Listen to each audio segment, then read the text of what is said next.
केरल की राजधानी तिरुवनंतपुरम में गौतम अडानी के निर्माणाधीन विझिंजम मेगा पोर्ट की मुख्य सड़कों पर मछुआरे लंबे समय से डटे हुए हैं। यहां ईसाई मछुआरा समुदाय द्वारा बनाए गए शेल्टर की वजह से मुख्य प्रवेश द्वार ब्लॉक हो गया है। इस वजह से पोर्ट का निर्माण कार्य रुका हुआ है। अगस्त महीने से यहां मछुआरे विरोध प्रदर्शन कर रहे हैं। यह शेल्टर लोहे की छत से बना है और करीब 1200 वर्ग फीट में फैला हुआ है। देश के पहले कंटेनर ट्रांसशिपमेंट बंदरगाह के निर्माण कार्य के बीच अगस्त के बाद से यह बाधा बनकर खड़ी है।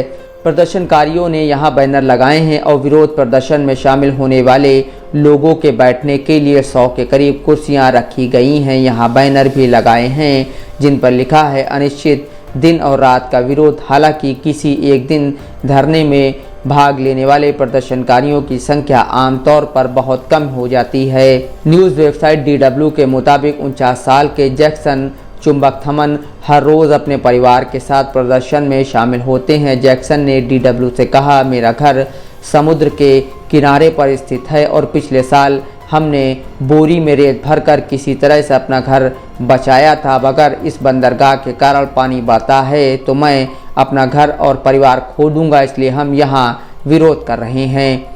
सड़क की दूसरी तरफ प्रधानमंत्री नरेंद्र मोदी की सत्ताधारी पार्टी के सदस्यों और दक्षिणपंथी समूह सहित बंदरगाह के समर्थकों ने अपने खुद के टेंट लगाए हुए हैं। बीजेपी शुरू से ही अडानी ग्रुप की इस परियोजना के समर्थन में है। जब यहां प्रदर्शनकारियों की संख्या कम होती है तब भी स्थिति की सावधानीपूर्वक निगरानी के लिए 300 पुलिसकर्मी हर वक्त मौजूद रहते हैं। केरल हाईकोर्ट द्वारा बार बार आदेश देने के बावजूद कि निर्माण बिना रुके आगे बढ़ना चाहिए, पुलिस प्रदर्शनकारियों के खिलाफ कार्रवाई करने से बच रही है, इस डर से कि ऐसा करने से बंदरगाह पर सामाजिक और धार्मिक तनाव की आग भड़क जाएगी।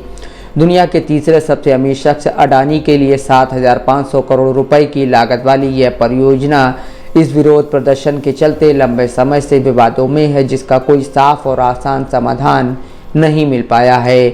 समाचार एजेंसी रॉयटर्स ने बंदरगाह के विरोधियों और उसके समर्थकों के इंटरव्यू लिए हैं। अडानी समूह की इस परियोजना का विरोध का नेतृत्व कैथोलिक पादरी और स्थानीय लोग कर रहे हैं। विरोध करने वाले लोगों का आरोप है कि दिसंबर 2015 से बंदरगाह के निर्माण के परिणाम स्वरूप तट का महत्वपूर्ण क्षरण हुआ है और आगे का निर्माण मछली पकड़ने वाले समुदाय की आजीविका पर असर डाल सकता है। मछुआरे समुदाय का कहना है कि यहाँ उनकी संख्या करीब 56,000 है। वे चाहते हैं कि सरकार समुद्री पारिस्थितिकी तंत्र पर बंदरगाह के निर्माण से होने वाले प्रभाव के अध्ययन का आदेश दे।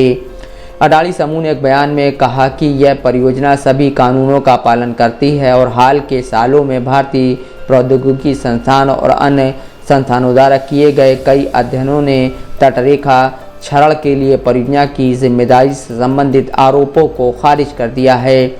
विझिंजम पोर्ट के मुख्य कार्यकारी अधिकारी राजेश झा ने DW से कहा कि यह बंदरगाह राज्य और देश की अर्थव्यवस्था को बढ़ावा देने के लिए महत्वपूर्ण है। झा के मुताबिक अब यहाँ सभी रोजगार स्थानीय रोजगार का एक बड़ा हिस्सा मछुआरा समुदाय के पास जाएगा, इसलिए वे रोजगार के मामले में और आर्थिक लाभ के मामले में अहम लाभार्थी होंगे। केरल सरकार जो प्रदर्शनकारियों के साथ बातचीत कर रही है उसका तर्क है कि चक्रवात और अन्य प्राकृतिक आपदाओं के कारण क्षरण हुआ है। Bureau report, Dastak live news.